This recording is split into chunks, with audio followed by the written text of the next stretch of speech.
श्री कुंज बिहारी, श्री हरिदास, जय माँ तुलसी।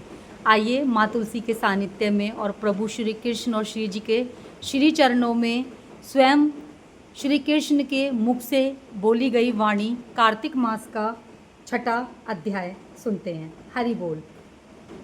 जिसके सुनने से सब पाप नाश हो जाएं, कार्तिक महात्म्य का लिखूं छठा अध्याय। हरे कृष्णा।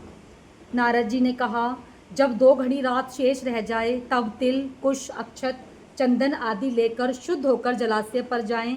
नहर की अपेक्षा नदी में स्नान करने से 10 गुना फल मिलता है और नदी की अपेक्षा संगम पर स्नान करने से 10 गुना फल मिलता है और तीर्थ पर स्नान करने से इन सब से 100 गुना अधिक फल मिलता है। भगवान का ध्यान करें, स्नान आदि करके संकल्प करें, फिर तीर्थ में उपस्थित देवताओं को क्रमश अर्घ, आचमन आदि देवें। अर्घ मंत्र यह है, हे कमलनाथ आपको नमस्कार है, हे जलशाही भगवान आपको नमस्कार है, हे ऋषिकेश आपको प्रणाम है, मेरे दिए हुए अर्घ को आप ग्रहण करें। हे वैकुंठ के स्वामी, प्रयाग तथा बद्री का श्रम में जहाँ कहीं भगवान विष्णु गए वहाँ उन्होंने 3 प्रकार से अपना पैर रखा था। वहाँ पर ऋषि वेद यज्ञों के सहित समस्त देवता मेरी रक्षा करते रहें। हे जनार्दन, हे दामोदर, हे देवेश, आपको प्रसन्न करने के लिए मैं कार्तिक मास में विधिवत प्रातः स्नान कर रही हूँ। आपकी कृपा से मेरे समस्त पाप नष्ट हो जाएं। हे हरि, कार्तिक मास में व्रत तथा विधि पूर्वक स्नान करने वाले मैं अर्घ देती हूँ, आप राधिका सहित ग्रहण करें। हे कृष्ण, हे प्रबल राक्षसों का नाश करने वाले भगवान, हे पाप नाशक, कार्तिक मास में नित्य प्रति दिए हुए मेरे इस अर्घ द्वारा कार्तिक स्नान का व्रत करने वाला फल मुझे प्रदान करें। इसके बाद विष्णु, शंकर तथा सूर्य का ध्यान करके जल में प्रवेश करें और नाभि प्रतन जल में खड़ा होकर विधि पूर्वक स्नान करें। गृहस्थी तिल और आंवले का चूर्ण लगाकर तथा विधवा स्त्री व यति तुलसी की जड़ की मिट्टी लगा के स्नान करें।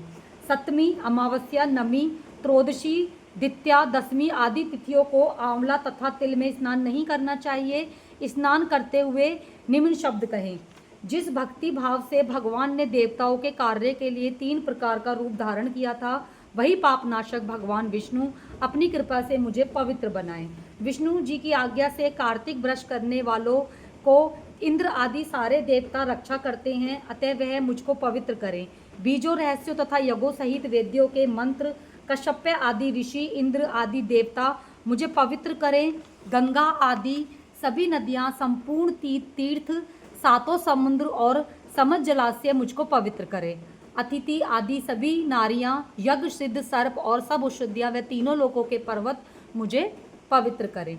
इन शब्दों को कहकर स्नान करने के पश्चात व्रती हाथ में पवित्री धारण करके देवता, ऋषि, मनुष्य तथा पितरों को विधिव्रत तर्पण करते हुए समय जितने भी तिल तर्पण में रहते हैं उतने वर्ष पर्यंत व्रती के पितृगण स्वर्ग में वास करते हैं। तत्पश्चात व्रत करने वाला जल से निकलकर शुद्ध वस्त्र पहने और प्रातः काल के सब कृत्यों से निवृत्त होकर पुनः भगवान विष्णु का पूजन करे। समस्त तीर्थों के सारे देवताओं का स्मरण करके भक्ति पूर्वक सावधान होकर चंदन, फूल और पुष्पों से सहित भगवान विष्णु को फिर से अर्घ देवे। अर्घ मंत्र का अर्थ यह है, पवित्र कार्तिक मास में मैंने स्नान किया है, हे विष्णु जी, राधा जी के साथ मेरे दिए हुए अर्घ को ग्रहण करें। तत्पश्चात चंदन, फूल और तांबुक पान आदि से वेद पाठी ब्राह्मणों को श्रद्धापूर्वक पूजन करें और बार बार साष्टांग प्रणाम करें। ब्राह्मणों के दाएं पैर में तीर्थ रहते हैं, मुख में वेद और सारे अंगों में देवता निवास करते हैं। अपने कल्याण की कामना रखने वाले लोग न इनका अपमान करते हैं और न इनके साथ विरोध करते हैं। फिर एक चित्र होकर भगवान विष्णु की प्यारी तुलसी का पूजन करें, उनकी परिक्रमा करें तथा उनको प्रणाम करें। हे देवी, हे तुलसी, देवताओं ने ही प्राचीन काल से तुम्हारा निर्माण किया है और ऋषियों ने तुम्हारा पूजन किया है। हे विष्णु की प्यारी तुलसी, आपको प्रणाम है, आप मेरे सभी पापों को नष्ट करें। इस प्रकार भक्ति पूर्वक जो लोग कार्तिक व्रत का अनुष्ठान करते हैं वह संसार से सुखों को भोगते हुए अंत में मुक्ति को प्राप्त करते हैं। ये था कार्तिक मास का छठा अध्याय। जय श्री कृष्णा, जय माँ तुलसी। हरि बोल।